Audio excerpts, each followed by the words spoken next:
Jutang Ginemes na si Jinggoy Estrada, ang kapal ng jutang ay naku, Dodong, ikaw convicted ka sa bribery. Okay, yung way of your questioning, unang-una pinakita mo sa taong bayan na VO ka, VOVO. You know what? Pumunta ka dun sa Senate na hindi mo ginawa yung homework mo.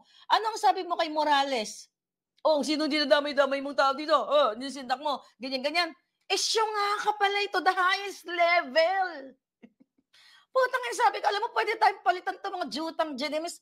Saan ka nakakakitang senador na magsasabi do'n, mag-i-intimidate ka sa tao? Wala kang alam. Kung wala kang alam sa Senate hearing, dapat nag-review ka.